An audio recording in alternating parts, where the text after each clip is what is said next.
اچھا، اگلا سوال جو ہے وہ ہماری یوتھ کے بارے میں، کہ ہماری جو ینگ جنریشن ہے وہ بہت زیادہ اس طرح کے سوالات کر رہی ہے خدا کی ایگزسٹنس کے بارے میں، اور قدر کے معاملے کے بارے میں، اور جزا اور سزا کے معاملے کے بارے میں. اور یہ ہم دیکھ رہے ہیں کہ یہ ایک طوفان ہے جو کہ ہماری یوتھ کے اندر برپا ہے. پہلے تو ہم اکا دکا کوئی اس طرح کا کیس دیکھتے تھے، لیکن اب پوری کی پوری آرگنائزیشن بن چکی ہیں، ایسوسیشن بن چکی ہیں. پاکستان ایتھیسٹ ایسوسیشن میرے خیال میں اس کی 1 ملین کے قریب کچھ فالوورز ہیں. تو اس دروازہ کیوں کھلا ان سوالوں کا، اور ایسی ہم سے کیا غلطی ہوئی ہے کہ ہماری جنریشن یہ سوال کر رہی ہے؟ ان کا سوال کرنا غلط بھی نہیں ہے، ہم ان سوالوں کے جواب کیسے دیں، اور ایسا ہم نے کیا غلط کیا جس کی وجہ سے ان کے اندر یہ سوچ پیدا ہو رہی ہے؟ اس کے بارے میں آپ تفصیلاً ذرا بتائیں. اس کا بہت آسان سا جواب ہے کہ یہ سارے سوال جو بچے پوچھ رہے ہیں آج کل وہ فطری سوال ہیں. پہلے بھی بچے یہی سوال پوچھتے تھے، مگر پہلے ماں باپ کو ان کے جواب آتے تھے. اگر علم کا کوئی راہ نہیں، پیسوں کی دوڑ میں لگ گئے سارے، تو ماں باپ جو ہے نا وہ ربی زدنی علما کی بجائے ربی زدنی رزقا بولتے رہتے ہیں ہر وقت. تو بچے جب علم کے سوال کرتے ہیں تو ان کو آتا نہیں، تو بچے پھر یوٹیوب پہ دیکھتے ہیں کہ ہاں یہ والا جواب ادھر سے مل رہا ہے. یہ ماں باپ کا کام ہوتا ہے فلسفہ کلیئر کر کے بتانا کہ کیوں کے آنسر کیا ہیں. نااہلوں کے بچے ہیں وہ جو لوگ اس طرف جا رہے ہیں، وہ نااہل ہیں یا لاپرواہ ہیں، پتہ ہی نہیں ان کو کہ بچے کو فلسفے کے اوپر ٹرین کیسے کرنا ہے. میں آپ کو آسان کر کے بتاؤں، اگر ایک پورے علاقے میں کوئی سپرویژن نہ ہو اور ایک بچہ چھوڑ دیا جائے کھلا، تو سوال اس کے ذہن میں وہی آتے ہیں جو آج کل کے پاکستانی ایتھیسٹک مائنڈ سیٹ کے بچے کریں. جنون سوال ہیں، وہ بالکل ٹھیک سوال ہیں. جواب نہ ملنے کے اوپر، یا پھر انتہائی نااہل آدمی جو اس وقت مولوی صاحب ہمارا ہے، وہ اس طریقے سے وہ جواب، پہلے تو وہ جواب ڈنڈے پہ لکھ کے دیتا ہے، دوسرا وہ جواب غلط لکھا ہوتا ہے ڈنڈے پہ، وہ سینسیبل جواب ہی نہیں دے رہا. ایک تو ہمارے علماء کرام جو ہے نا وہ کنٹمپرری اسکالرشپ کو کاؤنٹر نہیں کر رہے صحیح طریقے سے مین اسٹریم میں آ کے، اور جو انہوں نے چھوڑے ہوئے ہیں مسجدوں میں خطیب کسی بھی فرقے میں، وہ اپنی اینٹیٹی کا سب سے نااہل بندہ ہے. تو جمعے کے خطبے میں جب عجیب و غریب قسم کی باتیں سنتے ہیں. میں ابھی ایک ٹرپ پہ گیا ہوا تھا دور گاؤں میں، جمعے کی نماز ہوئی، کشمیر گیا ہوا تھا ایکچولی میں، تو میں آپ کو لٹرلی بتاتا ہوں. تو شاردا میں ہم جمعہ پڑھنے کے لیے رکے، تو وہاں پہ مولوی صاحب نے، خطبہ پورا نہیں سناؤں گا آپ کو، مولوی صاحب نے خطبے میں یہ پروو کر دیا کہ حوا علیہ السلام نے چونکہ 4 گندم کے دانے تھے، 3 حوا خود کھا گئیں، تو ورثے میں اس لیے عورت کو ایک حصہ ملتا ہے کیونکہ وہ اپنا حصہ جنت میں لے چکی ہے.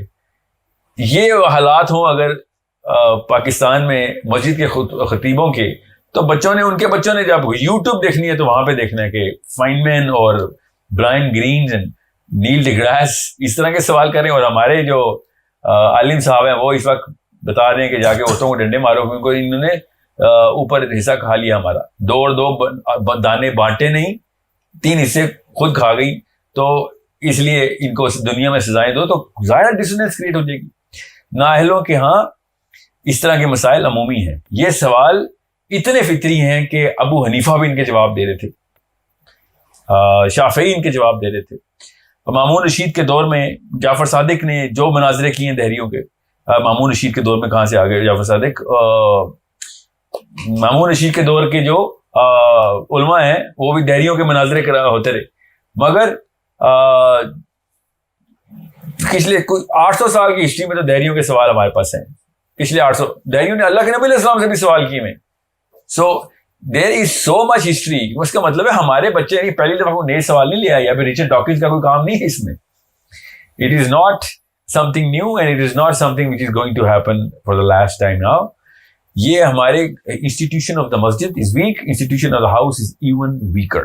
That's why ماں باپ بالکل بس لڑکی کی روٹی گول پکانی آ گئی ہے تو شادی کی کوالیفیکیشن ہے، لڑکے نے اگر 20,000 روپے 50,000 روپے تنخواہ لینی شروع کر دی تو شادی کی کوالیفیکیشن ہے. تو شادی اس طرح کے کوالیفیکیشن پہ ہوگی تو بچے پھر پاکستان ایتھیسٹک ایسوسی ایشن کے فاؤنڈر ہی بنیں گے.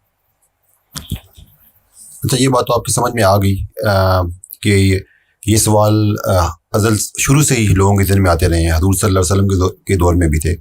لیکن میرے سوال کا دوسرا ایسا تھا کہ ہم اس کو کیسے روک سکتے ہیں. ایک تو یہ طریقہ کار ہو سکتا ہے کہ ان سوالوں کے لاجیکل، ابراہیم کے دور میں بھی تھے جی، ایک تو یہ طریقہ کار ہو سکتا ہے کہ ہم سب لوگوں کو انٹلیکچولی سیٹسفائی کریں ٹھیک ہے. لیکن اس میں ایک مسئلہ یہ ہے کہ ایک شخص کے ذہن میں جو کہ سوچنے والا ذہن، ظاہری بات ہے جو سوال کرتے ہیں سوچنے والے ذہن ہوتے ہیں، کوئی عمومی سطح کے اس طرح کے لوگ نہیں ہوتے، سوچتے ہیں تو یہ سوال کرتے ہیں.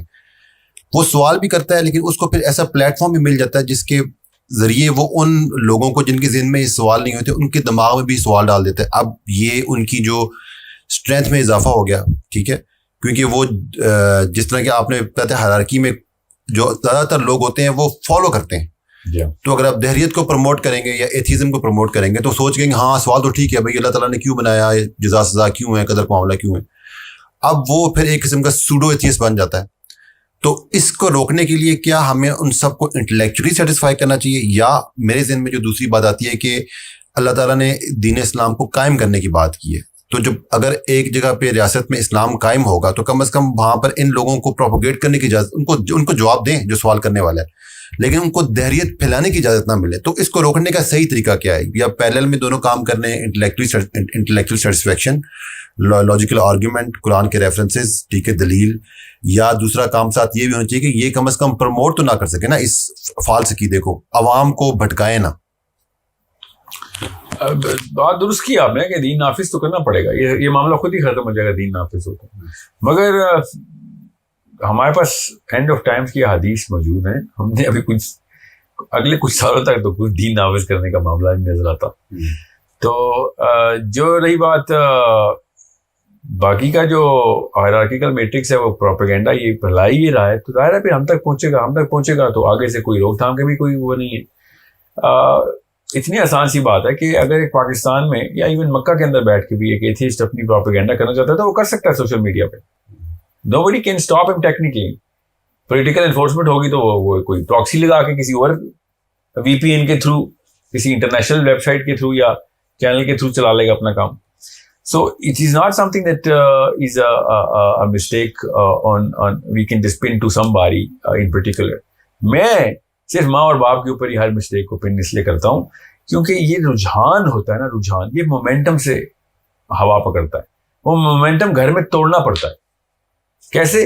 ہنگر آف انٹلیکچولیزم بچپن سے سیٹسفائی کی جا رہی ہو، وہ والی کانسیپٹس کھول کے بیان کیے جا رہے ہوں جو کہ باہر ایول اپنے طور پہ کھول کے بیان کر رہا ہے.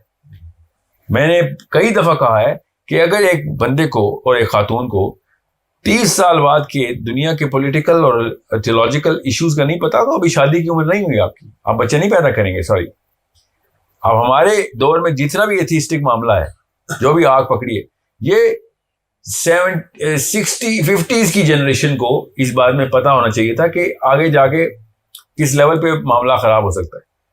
نا ابھی غیب کے نہیں جانتے ہیں فیوچر کا، مگر پیٹرن انالیسس تو ہمارا کام ہے. ہم بچوں کی پرورش کرتے ہیں کس بیس کے اوپر ہیں؟ اپنے دور کے لیے کرتے ہیں. میرے بیٹے نے میرے دور کا وقت تو نہیں دیکھنا، اس نے اپنے دور کا وقت دیکھنا ہے.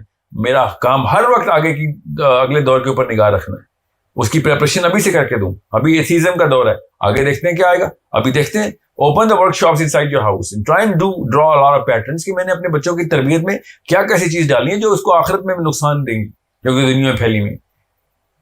If we are not prepared to do that, sorry, we are not licensed. We shouldn't be licensed to get married. ہم اپنی تو عاقبت تباہ کر ہی رہے ہیں، بچوں کو تو ہم نے پوری طریقے سے دوزخ میں دھکیل لیا ہوگا. So it's the duty of your father and your mother.